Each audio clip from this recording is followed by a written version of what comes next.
오늘 함께 은혜 나누실 말씀 사무엘상 14장 6절로 7절의 말씀입니다.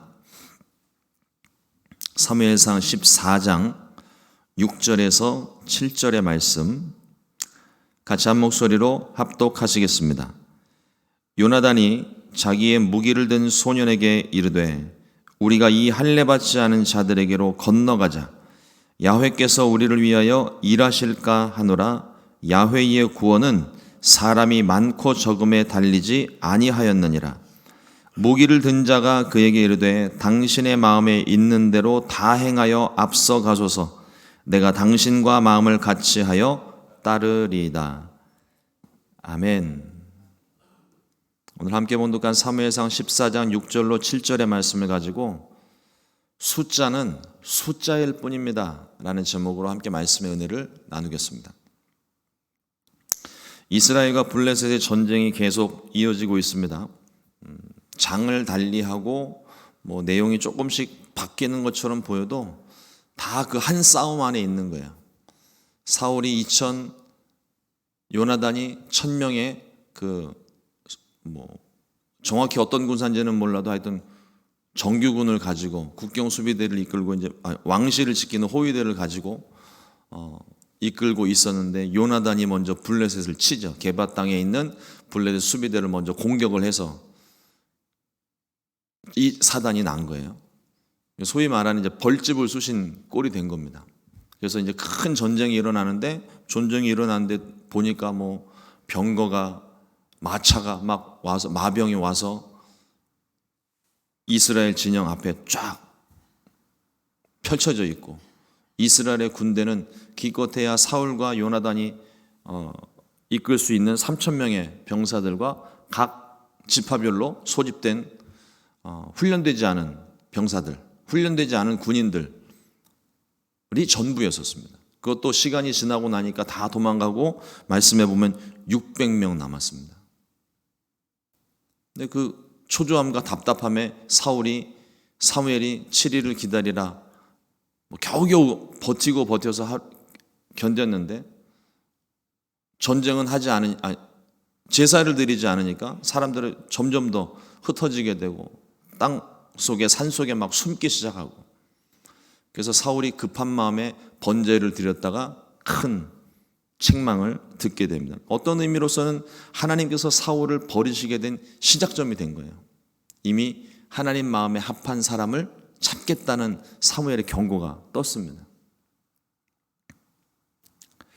우리는 이 싸움을 가리켜서 믹마스 전투라고 부릅니다. 사울은 이스라엘의 제사 규례를 어기고 스스로 번제를 드리는 망령된 행동을 함으로 말미암아 사무엘의 큰 책망을 받게 되죠. 전쟁은 더 이상 진행이 되질 않습니다. 그냥 대치한 상태로 계속 흘러가는 거예요. 이게 얼마나 피곤한 일인지 몰라요. 그냥 이 대치 상황이 계속 오래되면 우리 문제를 만나도 그렇잖아요. 어떤 문제를 만났을 때 이게 해결이 되는 것도 아니고 사건이 터지는 것도 아니고 그냥 폭풍전야처럼 가만히 있는 그 상태가 정말 견디기 힘든 거거든요. 그때 우리가 입버릇처럼 하는 말이 뭡니까? 죽이 되든 밥이 되든 뭔 일이라도 좀 났으면 좋겠다. 얼마나 답답하면 그런 소리가 나요. 전쟁이 눈앞에 지금 이 수많은 군대들을 대치하고 있는 상황에서 전쟁이 되지도 않고 그렇다고 전쟁을 안 하는 것도 아니고 군사들은 점점 지쳐가는 겁니다. 이때 요나단이 정막을 깹니다. 요나단이 자신의 무기 든 소년과 단독으로 블레셋을 기습한 사건이 있어요. 그러니까 전쟁의 시작도 사실은 요나단이 시작을 한 거고 지금 사울과는 달리 요나단이 이 정막을 깨고 블레셋을 먼저 기습적으로 치고 들어간 것도 나중에 이제 결과를 보시면 아시겠지만 이 믹마스 전투의 결과는 이스라엘의 승리로 끝납니다. 그 승리를 이끈 사람이 사울이 아니에요. 요나단입니다. 아버지 사울도 이 사실을 몰랐고 백성 중 어느 누구도 모를 만큼 요나단이 아주 긴밀하게 딱 자기 수중에 있는 이게 소위 말하는 이제 군 지휘관이라고 한다면 사울이 왕이니까 요나단은 군사령관 정도 되지 않겠습니까? 어쨌든 요나단이 비서처럼 수행 비서처럼 데리고 다니는 자신의 호위 군사겠죠. 그 사람과 단둘이 이 기습 작전을 펼칩니다. 근데 상황적으로 봤을 때 이게 말이 안 되는 상황이에요. 두 명이 뭐 마병과 병거가 가득한 그 블레셋 땅에, 블레셋 진영 속으로 혼자 둘이서 쳐들어간다는 것은 그냥 죽겠다고 달려드는 거죠. 이 요나단의 단독 행동이 갖는 의미가 무엇이고 오늘 우리에게 주시는 말씀이 무엇인지 함께 말씀의 은혜를 나눴으면 좋겠습니다. 말씀의 내용이 너무 길기 때문에 제가 요나단의 행동에 좀 초점을 맞춰서 오늘 말씀을 좀 준비를 했습니다. 첫 번째로 요나단의 믿음입니다. 죽겠다고 달려드는 이 돌발 행동처럼 보입니다. 무모한 도전이었을까요? 그런데 요나단의 말을 들어보면 뭔가 이 요나단이 믿는 구석이 하나 있습니다. 6절 말씀입니다. 요나단이 자기의 무기를 든 소년에게 이르되 우리가 이 할례 받지 않은 자들에게로 건너가자. 야훼께서 우리를 위하여 일하실까 하노라. 야훼의 구원은 사람이 많고 적음에 달리지 아니하였느니라. 아버지 사울은 하나님을 믿지 못해서 스스로 제사장이 되어 번제를 드리고 종교적 형식만 가지고 있었던 것과는 달리 요나단은 하나님을 믿는 믿음으로 담대하게 행동을 합니다. 여기 지금 표현되고 있는 것이 야훼께서 우리를 위하여 일하실까 하노라 하는 것이 의심의 표현이 아닙니다. 하나님이 우리와 함께 하시면, 이게 다른 번역 성경들을 보시게 되면 하나님이 우리와 함께 하시면 하나님이 우리를 승리로 이끌 것이다라는 믿음의 선포인 거예요. 그 조건이 있습니다. 하나님이 우리와 함께 하실 때. 사무엘서의 기본 주제는 순종에 대한 겁니다. 순종하면 하나님께 복을 받고 순종하지 않으면 복을 얻지 못한다. 좀 더 심한 말로 표현하면 순종하지 않으면 저주를 받는다. 뭐 이런 식으로 표현할 수도 있는데. 그런데 보이지 않게 흐르는 또 다른 주제 하나가 있습니다. 그게 하나님의 구원이에요. 야훼의 구원은 사람이 많고 적음에 달리지 아니하였느니라. 다윗이 골리앗을 상대로 싸울 때도 이와 비슷한 고백을 하죠. 사무엘상 17장 45절 말씀에 다윗이 블레셋 사람에게 이르되 너는 칼과 창과 단창으로 내게 나아오거니와 나는 만군의 야훼의 이름 곧 내가 모욕하는 이스라엘 군대 하나님의 이름으로 내게 나아가노라. 요나단이 블레셋 진영으로 둘이 쳐들어가는 거하고 구척장신 골리앗을 어린 소년이 싸우겠다고 달려드는 거하고 똑같은 거예요. 그런데 이 둘의 공통점이 무엇인가 하면 하나님을 믿었다는 겁니다. 그냥 단순히 하나님을 믿고 내가 교회 다니는 사람이니까 하나님 믿는 사람이니까 내가 이 싸움의 승리를 이끌겠다. 하나님이 나와 함께 하신다. 그냥 막무가내식으로 맹목적인 신앙으로 달려든 것이 아닙니다. 하나님에 대한 든든한 믿는 구석이 있는 거예요. 이거는 분명하고 확실한 믿음입니다. 예수님께서 말씀하신 겨자씨 하나만한 믿음보다 훨씬 큰 믿음인 거예요. 하나님이 함께 하시니까. 그리고 이 거룩 지금 반복적으로 나타나고 있는 것이 이 할례 받지 않은 자들이라는 표현입니다. 만군의 야훼 하나님 앞에 할례 받지 않은 이방 민족, 유대인들로서 인들의 그 표현을 굳이 빌어 쓰자면 이 새벽 예배 시간에는 죄송합니다. 이 개 같은 놈들이 하나님을 상대로 전쟁을 시작을 한 거예요.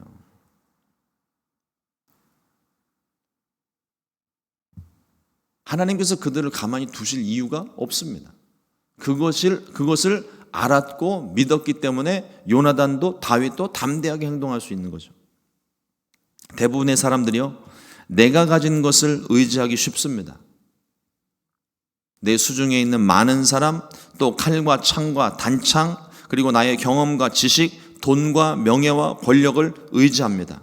많으면 많을수록 좋고, 강하면 강할수록 좋고, 높으면 높을수록 좋고, 인간관계에 있어서도 마찬가지입니다. 그리고 사업도, 학업도 문제를 만났을 때 더더욱 그렇습니다. 더 많이, 더 강하게, 더 유리한 조건을 가지기 원하고 그걸 가지고 있으면 사람이 교만해집니다. 그러나 하나님은 많고 적음을 중요하게 보지 않으십니다. 그가 무엇을 가졌든, 무엇을 많이 가졌든, 무엇이 부족하든 하나님께서 보실 때는 그게 중요한 게 아니라는 거예요. 하나님을 믿는 믿음이 중요합니다. 그가 나와 함께 하느냐, 그가 나를 얼마나 믿느냐, 그가 나를 얼마나 사랑하느냐, 이 마음을 하나님이 보기 원하신다는 거예요. 내가 가진 조건이 중요하지 않습니다. 하나님이 중요한 거예요. 하나님이 함께 하시면 내가 가진 조건, 내가 가진 숫자와 상관없이 하나님은 하나님을 믿는 그 믿음으로 하나님과 함께 하려고 하는 그 동행함으로 하나님께서 그를 붙잡고 일하시기 시작하신다는 거죠. 언약궤를 모셔오고 제사를 드린들 거기 하나님이 계시지 않으면 아무 소용이 없는 겁니다. 그래서 언약궤 빼앗긴 거 아니에요? 근데 지금 사울의 행동이 번제를 드렸던 것도 이와 크게 다르지 않습니다. 그걸 사무엘이 책망을 했던 거고요. 반대로 단 한 사람일지라도 하나님이 그와 함께 하신다면 삼손처럼 다윗처럼 이스라엘의 수많은 사사들처럼 연약하고 작은 사람이지만 사람들이 멸시하는 사람이었지만 여인이었지만 하나님의 손에 붙들리니까 그 하나님의 사용하시는 한 사람을 통하여 민족이 구원함을 얻게 되는 겁니다. 하나님께서 요나단의 믿음을 기뻐하셨고 그 믿음을 사용하신 겁니다. 하나님이 찾으시는 사람 바로 그 한 사람입니다. 그 한 사람이 저와 여러분들이 되기를 주님의 이름으로 축원합니다. 큰 일을 해서가 아니에요. 내 마음 가운데 하나님을 믿는 그 믿음을 하나님 보시길 원하시는 것이고 그 믿음을 통하여 하나님이 일하시는 겁니다.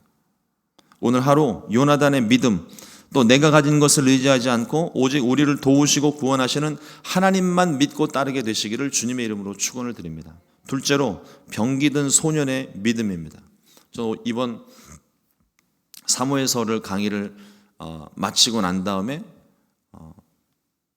새벽 말씀에 다시 사무엘서를 지금 보고 있는데 참 은혜가 넘치는 것 같아요. 그러니까 강의식으로 한 번에 짧은 시간에 모든 걸 쫙 훑어보는 그것과는 또 다르게 아주 본문을 세밀하게 나누어 가지고 집중적으로 보다 보니까 요번에 아주 놀라운 걸 발견을 합니다. 아주 매력적인 소년 하나를 만났어요. 요나단은 병기든 소년과 함께 나갔습니다. 그런데 이 소년의 고백이 참 놀랐습니다. 7절 말씀을 보면 무기를 든 자가 그에게 이르되 당신의 마음에 있는 대로 다 행하여 앞서 가소서 내가 당신과 마음을 같이하여 따르리이다. 군대 조직이니까 따라야 되겠죠. 마음에 없어도 이렇게 말을 해야 되겠죠. 근데 저는 군대 조직이기 때문에 이런 순종을 또 따르겠다는 고백을 했다고 생각을 안 해요. 이 마음이 주님을 따르는 우리의 마음과 똑같이 여겨지는 겁니다. 왕의 아들, 우리식으로 하자면 이게 요나단은 지금 세자잖아요. 세자. 이 세자의 명령을 거역할 사람은 아무도 없습니다. 그런데 요나단이 가는 곳이 어디든 요나단이 무엇을 하든 내가 당신과 마음을 같이하여 따르리이다. 참 놀라운 고백입니다. 요나단의 마음과 이 병기든 소년의 마음이 똑같은 거예요. 나는 이 병기든 소년의 이름이 되게 궁금합니다. 왜 하나님이 이 병기든 소년의 이름을 기록하지 않으셨는지 모르겠어요. 이렇게 아름다운 순종의 고백이 또 있을까요? 말씀을 묵상을 하면서 나도 이 병기든 소년처럼 고백하고 순종하기를 기도했습니다. 하나님, 나도 이 소년처럼 주님이 가는 곳이 어디든 주님이 가신다면 주님이 앞서 가십시오. 제가 같은 마음으로 따라가겠습니다. 이렇게 기도를 했습니다. 이 소년의 마음이 우리가 주님을 따르는 그 마음과 똑같습니다. 우리가 주님을 따를 때 이러한 마음으로 주님을 따라야 합니다. 주님이 어디를 가시든 주님 무엇을 하시든 주님 앞서 가십시오. 내가 주님과 마음을 같이하여 따르겠습니다. 오늘 하루 주님께서 저와 여러분들을 분명히 이끌으실 텐데 그 이끄심에 순종하고 오늘 이 요나단의 고백처럼 또 병기든 소년이 고백을 했던 것처럼 주님과 함께 주님과 마음을 같이하여 순종하게 되시기를 주님의 이름으로 축원을 드립니다. 세 번째로 하나님의 구원입니다. 요나단은 이 병기든 소년과 함께 블레셋 진영으로 들어갔습니다. 이때 하나님의 뜻이 어디에 있는지를 요나단이 구하게 되죠. 사무엘상 14장 8절에서 10절 말씀을 보면 요나단이 이르되 보라 우리가 그 사람들에게로 건너가서 그들에게 보이리니 그들이 만일 우리에게 이르기를 우리가 너희에게로 가기를 기다리라 하면 우리는 우리가 있는 곳에 가만히 서서 그들에게로 올라가지 말 것이요 그들이 만일 말하기를 우리에게로 올라오라 하면 우리가 올라갈 것은 야훼께서 그들을 우리 손에 넘기셨음이니 이것이 우리에게 표징이 되리라 하고. 좀 복잡하게 설명이 되어져 있는데 요나단이 하나님의 뜻을 확인하는 방법을 우리들에게 알려줍니다. 무엇이 하나님의 뜻인지 알지 못할 때 그때 우리가 주의해야 될 것을 이야기를 합니다. 이 두 사람이 블레셋 초소 앞에 모습을 보였을 때 군대에서 일반적인 행동, 지침은 무엇이냐면 적군이 그러니까 초소에서 경계 근무를 서고 있을 때 앞에 누군가 나타났다. 그 사람이 누군지 모른다. 알아도 상관없고 몰라도 상관없어요. 뭐 대대장 아니라 뭐 스타가 와도 대응 규칙은 똑같습니다. 손들어 움직이면 쏜다. 그리고 암고를 댑니다. 참새? 그럼 저쪽에서 짹짹거려야 돼요. 만약에 그렇게 대답을 안 했다? 그러면 한 번 더 물어봅니다. 그리고 대답 없으면 총을 쏴도 상관없어요. 그 앞에 있는 사람이 뭐 대통령 아니라 대통령 할아버지라 해도 총 쏴서 맞아 죽어도 그건 정당방위입니다. 죄를 물을 수가 없어요. 대응 규칙에 따라서 대응을 했기 때문에. 블레셋 사람들이 그러니까 이 블레셋 진영 앞에 초소에 요나단과 병기든 소년이 일부러 모습을 보이는 거예요. 우리 여기 찌롱 잡아봐라 이러고서 모습을 딱 보이면 그때 일반적인 반응은 뭐 꼼짝 마라. 너 거기 가만히 있어라. 우리가 너에게로 내려갈 것이다. 왜냐하면 그냥 내버려 두면 도망갈 거잖아요. 잡아와야 되니까 꼼짝 못하게 하고 내려가는 게 일반적인 상식입니다. 그런데 만일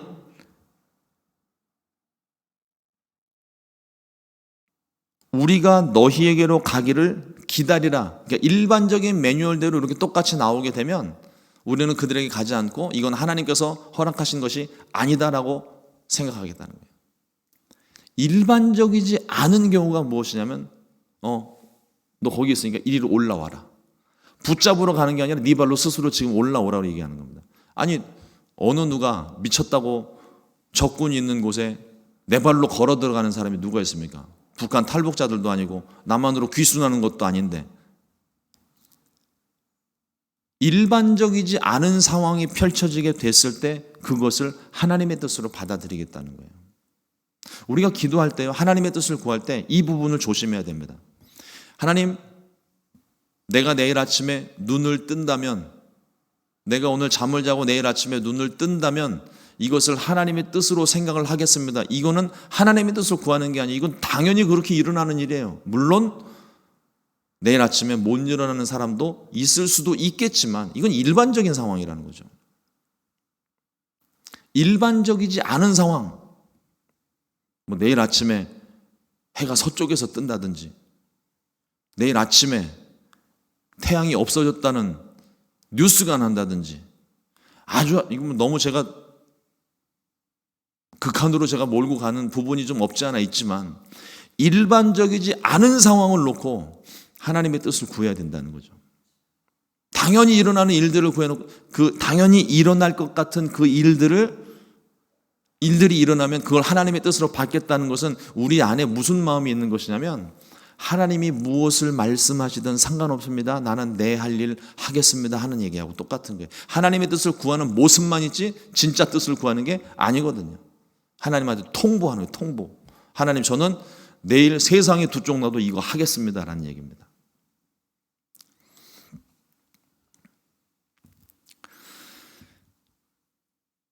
하나님께서 함께 하신 사인이 떨어졌어요. 블레 사람들이 요나단과 요나단의 병기 든 소년을 보고 이리로 올라오라 이야기를 합니다. 이게 하나님의 이미 그 마음 가운데 이 사람들이 어떻게 반응할지는 모르는 상황에서 이미 뜻을 정하였고 하나님께 뜻을 구하였고 하나님께서 이런 상황들이 만들어진다면 하나님이 우리와 함께 하신다는 것을 알고 믿음으로 행하겠습니다. 마음으로 기도를 한 거잖아요. 올라오라. 하나님께서 우리와 함께 하시는구나. 그래서 이 병기 든 소년과 함께 요나단이 담대하게 올라갑니다. 그런데 요나단과 병기 든 소년이 그들 진영에 들어가자마자 순식간에 20명의 군사를 제압을 해버립니다. 죽여버립니다. 근데 여기 재밌는 표현이 있는데 14절에 보면 반나절 가리 땅이라고 되어져 있습니다. 저는 이 말이 맨 처음에 성경을 읽었을 때는 이게 지명인 줄 알았어요. 땅의 이름을 얘기하는 게 아니라 반나절 동안 땅을 갈 수 있는 거리. 보통 학자들이 이야기할 때 이게 한 18m에서 20m 사이의 거리를 이야기를 합니다. 여기서 저기 지금 성전 끝에까지 가는 그 길이를 요나단과 병기 든 소년이 순식간에 20명을 죽이면서 제압을 해버린 거예요. 그러니까 요나단과 병기 든 소년이 이게 보통 사람들은 아닙니다. 탁월한 무술 실력과 칼을 다루는 솜씨가 아주 좋았던 사람이었던 것 같아요. 근데 이게 기적이 아니에요. 이거는 그들이 가지고 있는 기술인 겁니다. 진짜 기적이 뭐냐면 사무엘상 14장 15절 말씀입니다. 들에 있는 진영과 모든 백성들이 공포에 떨었고 부대와 노략군들도 떨었으며 땅도 진동하였으니 이는 큰 떨림이었더라. 지진이 일어났습니다.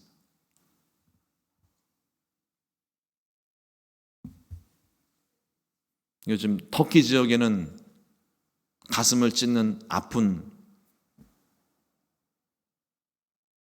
재난이지만 오늘 본문에 있는 이 지진은 하나님께서 큰 능력을 행하시고 하나님이 내가 너와 함께한다 말씀하시는 것처럼 그 말씀에 땅이 울린 것과 같은 거예요.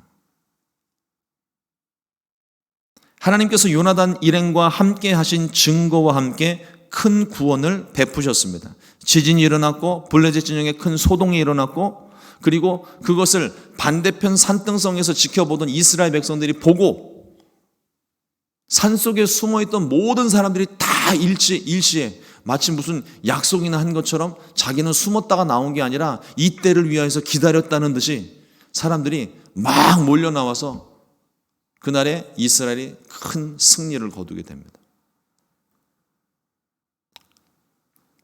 사울은 하나님을 믿지 못했기 때문에 아무 일도 하지 않았어요. 오히려 해서는 안 될 일을 했습니다. 그러나 요나단은 가진 것이 아무것도 없는데 그에게 있는 것은 단지 칼 2자루밖에 없는 거예요. 요나단의 칼, 병기 든 소년의 칼.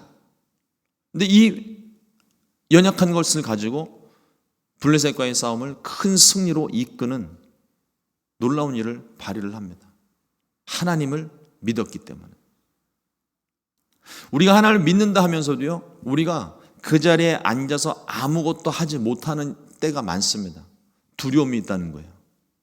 담대하지 못하는 거예요. 그러나 하나님이 나와 함께 하신 것, 그리고 하나님께서 내게 뜻을 가르쳐 주시고 분명한 하나님의 뜻을 내가 가지고 있다면 그 일의 결과와는 상관없이 그 뜻을 위하여 우리는 행동해야 됩니다. 움직여야 되는 거예요. 예를 들어서 복음을 전하는 일에 있어서도 많은 분들이 우리 전도하러 갑시다 그러면 요즘 같은 세상에 누가 노방전도를 합니까? 요즘 같은 세상에 누가 내 말을 듣겠습니까? 전도 안 하겠다는 얘기거든요. 그 사람이 믿고 안 믿고는 내가 결정하는 게 아니에요. 우리가 할 수 있는 일은, 내가 하는 일은 복음을 전하는 일에서 끝나는 겁니다. 믿고 안 믿고는 그 사람 책임인 거예요. 근데 우리는 그 사람이 믿을지 안 믿을지를 벌써 결정해 놓고 아예 시도조차 하지 않는다는 거죠.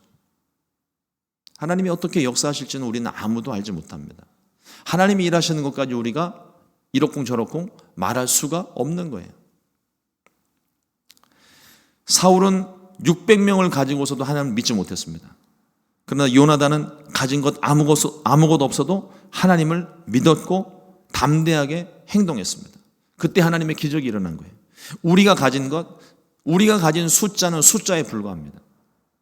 우리가 가진 것은, 내가 가진 것은 그냥 내가 가진 것에 불과한 거예요. 자랑할 것도 부끄러워할 것도 아무것도 없습니다. 우리가 집중해야 되는 것은 하나님이 나와 함께 하시는가? 하나님이 나를 붙들고 계신가? 하나님이 나를 붙들고 계시지 않다면 하나님께로 더 나아가야 돼요. 성령 충만 받아야 돼요. 하나님 나를 사용하여 주옵소서. 주님 손에 붙들려 내가 쓰임 받기를 원합니다. 하나님께 고백을 하고, 그것이 많은 분들이 좀 오해를 하고 있는 것 같은데, 하나님 손에 붙들려 쓰임 받는 게 주의 종으로의 부르심이 아닙니다. 여러분들이 하고 있는 모든 일에 그것이 무엇이 되었든, 큰 사업이 되었든, 심지어는 집안일이 되고 아이를 보는 일이라 할지라도 하나님이 함께 하시고 그 손에 붙들릴 때, 아이 보는 게 쉬운 일은 아니지만 아이 보는 게 하찮은 일이 아니에요. 내가 맡고 있는, 내가 키우고 있는 그 아이가 장차 사무엘처럼 쓰임 받을지 몰라요. 그러면 나는 한나가 되는 거죠. 하나님이 함께 하시고 하나님의 뜻 가운데 행할 때 하나님께서 나를 사용하시는 겁니다. 오늘 하루 저와 여러분들의 삶 가운데 이런 하나님의 간섭하심, 하나님의 붙드심, 그리고 내가 하나님을 신뢰하는 그 믿음으로 순종하게 되시기를 주님의 이름으로 축원을 드립니다. 두려워하지 마십시오. 하나님이 우리와 함께 하십니다. 늘 우리 가운데 말씀하시잖아요. 두려워하지 말라, 놀라지 말라, 내가 너와 함께 함이니라.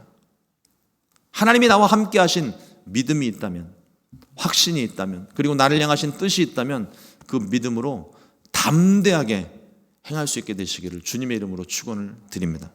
기도하겠습니다. 하나님 아버지, 오늘도 주님의 귀한 말씀 우리 가운데 허락해 주신 것 감사합니다. 하나님의 구원은 사람의 많고 적음에 있지 않음을, 그리고 하나님께서 어디를 가시든 무엇을 행하시든 우리가 주님과 같은 마음으로 함께 따르는 것을 오늘 우리에게 말씀해 주신 것 감사합니다. 하나님, 그 말씀 그대로 오늘 살기를 원합니다. 하나님께 뜻을 구하고 하나님의 뜻을 묻고, 그래서 하나님의 뜻을 받고 나와 함께 하신 하나님을 믿고 믿음으로 담대하게 살아가는 오늘 하루가 될 수 있게 하여 주시옵소서. 내 앞에 어떤 환경과 문제가 있다 할지라도 하나님, 그 문제와 환경 때문에 내 마음이 녹아내리지 않게 하시고, 하나님 오히려 그럴수록 더욱더 하나님을 신뢰하고 하나님께서 나를 향하여 행하실 놀라운 구원을 바라보고 하나님 믿음으로 행할 수 있는 믿음의 사람들이 되게 하여 주시옵소서. 오늘도 하나님의 놀라운 구원과 하나님의 역사가 우리 가운데 펼쳐질 줄로 믿습니다. 하나님, 우리와 함께 해주시고 하나님 손에 붙들려 쓰임받는 오늘 하루 되게 하여 주시옵소서. 우리 순복음 시카고 교회가 또 그와 같이 쓰임받기를 원합니다. 주께서 붙드시고 성령으로 충만하게 하셔서 주님의 뜻을 이루어갈 수 있게 하여 주시옵소서. 감사하고 이 모든 말씀 예수님 이름으로 기도드렸습니다. 아멘. 주님과